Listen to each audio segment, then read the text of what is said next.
आज की वीडियो अगर अच्छी लगे तो लाइक और सब्सक्राइब। इंदौर शहर का रहने वाला हूँ।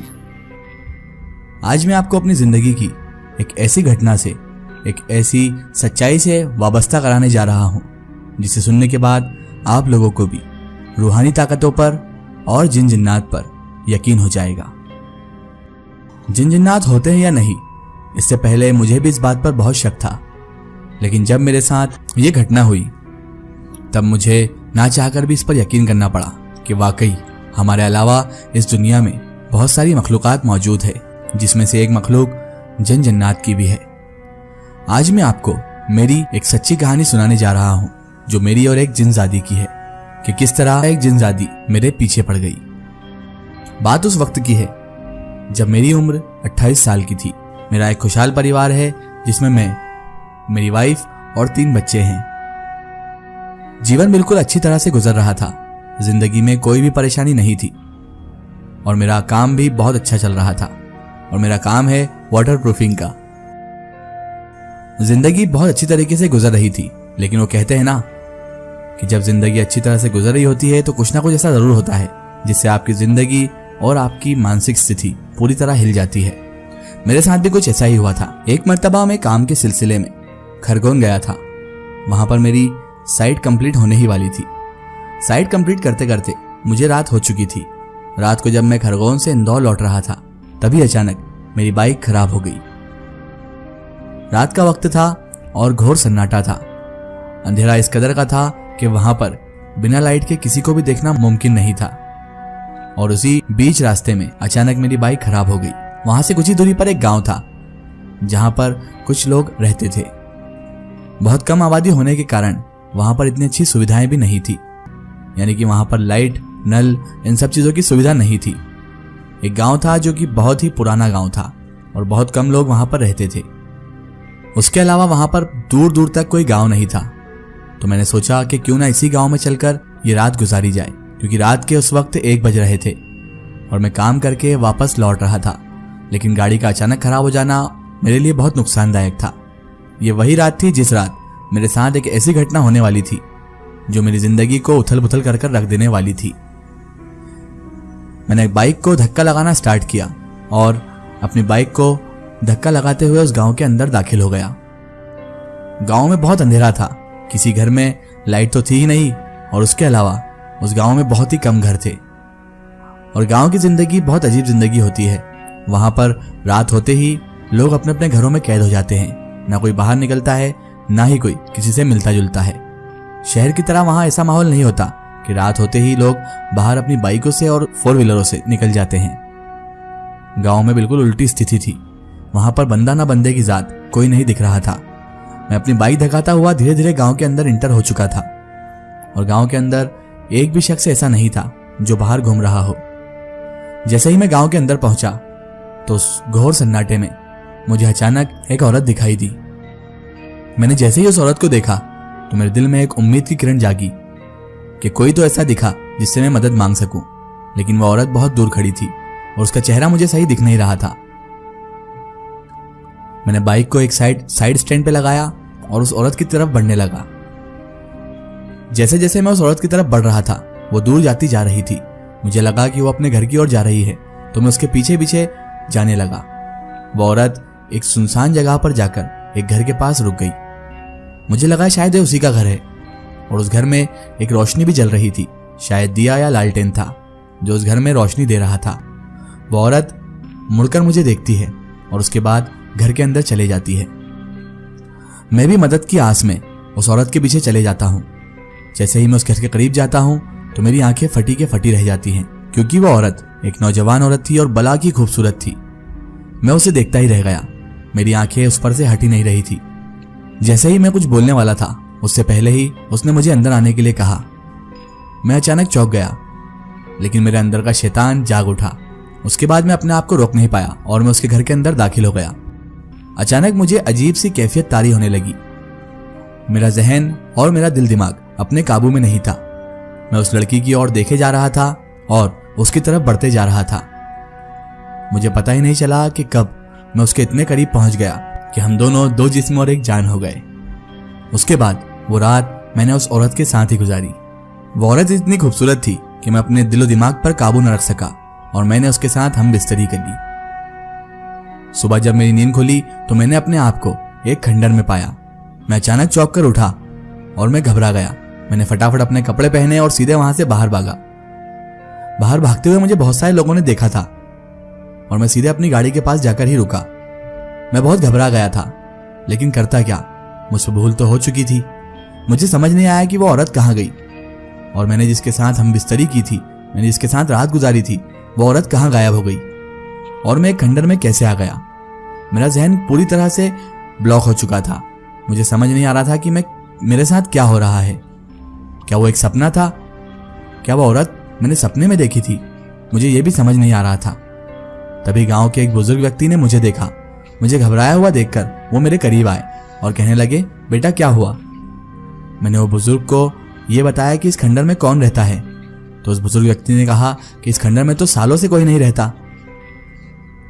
तो मैंने कहा कि मैंने कल रात को यहाँ पर एक औरत को देखा जो कि बला की खूबसूरत थी और वो मुझे अपने साथ उस घर में ले गई। ये उसी का घर है ना?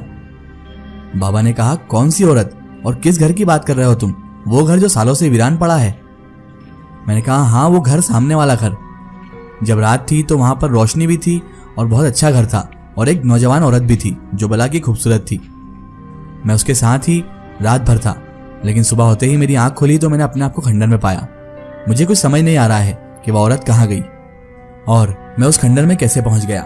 तो उस बुजुर्ग व्यक्ति ने मुझे कहा कि मेरे साथ आओ, मुझे तुम्हें कुछ बताना है। मैं उस बुजुर्ग व्यक्ति के पीछे पीछे जाने लगा।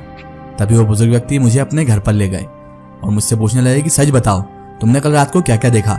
मुझे पूरी दास्तान सुनाओ कि तुम्हारे साथ कल रात को क्या हुआ और किस तरह तुम उस खंडर में पहुंचे और उस खंडर में तुमने क्या क्या देखा। तो मैंने उस बुजुर्ग व्यक्ति को अपना पूरा हाल सुना दिया और बता दिया कि किस तरह मेरी गाड़ी खराब होने की वजह से मैं इस गांव में दाखिल हुआ और गांव में दाखिल होते ही मुझे कोई नहीं दिखा सिवाय एक औरत के। उस औरत के पीछे जाते जाते मैं इस खंडर तक अंदर पहुंच गया और उसके बाद क्या क्या मैंने किया, किस तरह मैंने उसके साथ हम बिस्तरी की, ये सब मैंने बता दिया।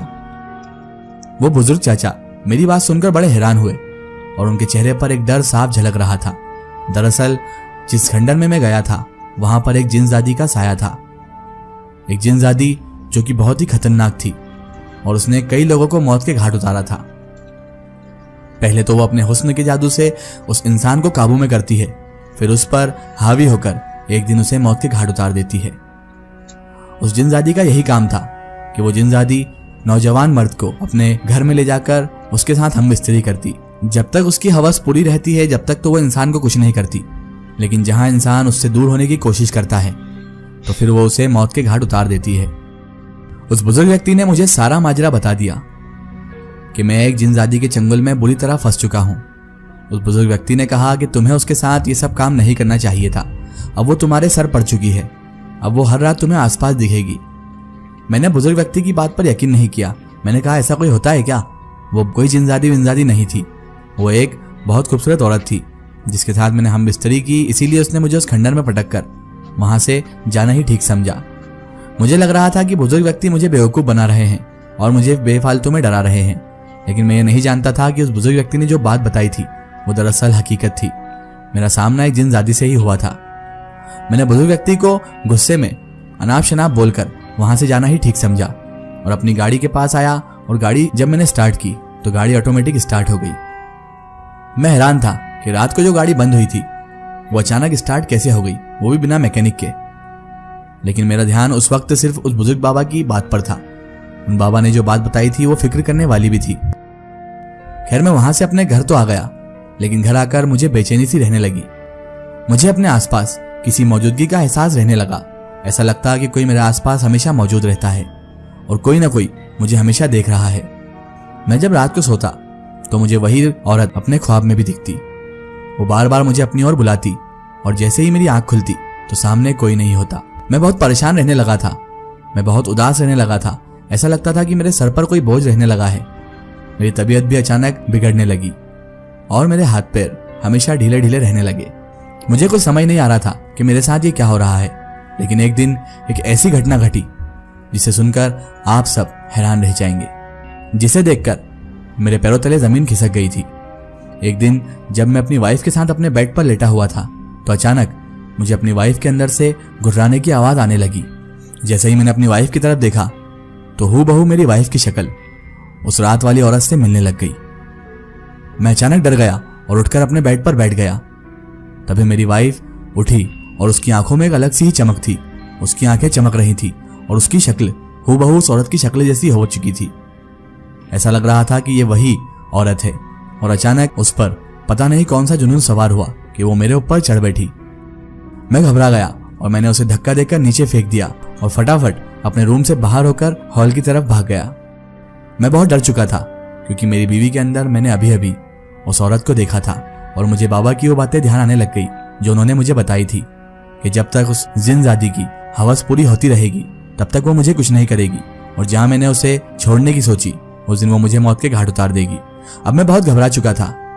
मुझे पता चल चुका था कि हकीकतन वो कोई बुरी जिनजादी ही थी जो आज मेरी पत्नी पर हावी हो चुकी है। मैंने उसके साथ जो काम किया था, जो घिनौनी हरकत की थी, उसका मुझे अब बहुत बड़ा अंजाम भुगतना था। इतना तो समझ में मुझे आ चुका था कि अब जिनजादी से पीछे छुड़ाना बहुत मुश्किल है क्योंकि वो मेरी औरत पर काबिज हो चुकी थी, मेरी बीवी पर काबिज हो चुकी थी और उसने मुझ पर हमला भी कर दिया था। मैं सोच में था। ऊपर वाले का नाम लेकर मैंने वो रात बड़ी मुश्किल से निकाली और सुबह जब अपने कमरे में दाखिल हुआ तो मेरी बीवी अपने बेड पर सो रही थी और वो बिल्कुल नॉर्मल तरीके से एक इंसान की तरह सो रही थी। उसके अंदर कोई भी हलचल नहीं थी। मैंने करीब जाकर डरते डरते अपनी बीवी को उठाया। उसे उठाते ही वो बिल्कुल नॉर्मल बिहेव करने लगी और अपने बच्चों का और मेरा पूछने लगी और मुझसे कहने लगी, आप इतनी जल्दी कैसे उठ गए? मैं हैरान था कि मेरी वाइफ को रात को क्या हुआ था और अचानक ये सब कुछ ठीक कैसे हो गया। ऐसा लग रहा था जैसे कुछ हुआ ही नहीं और मेरी वाइफ का बिहेवियर ऐसा था जैसे रात को उसने कुछ किया ही नहीं। खैर मैंने भी ये बात अपनी वाइफ को नहीं बताई क्योंकि खामखा वो डर जाती। इसीलिए मैंने सोचा कि इस बात को किसी जानकार आदमी को बताना ही ठीक रहेगा, वही मुझे कुछ सलाह दे सकते हैं। और मैंने अपने एक दोस्त से इस बात की चर्चा की। मेरा दोस्त जो कि दीनी माहौल में बहुत ज्यादा रहता था, उसका नाम जावेद था। मैंने अपने दोस्त जावेद को कॉल किया और जावेद को बोला कि मुझे अभी तुझसे मिलना है। मेरा दोस्त जावेद दीनी माहौल में रहने वाला शख्स था और जावेद को इन सब चीजों के बारे में अच्छा खासा इल्म भी था। वही अब मेरी कुछ मदद कर सकता था। तो मैंने फटाफट फ्रेश होकर कपड़े पहने और निकल गया जावेद से मिलने के लिए। इसके आगे की स्टोरी हम देखेंगे इसके अगले पार्ट में।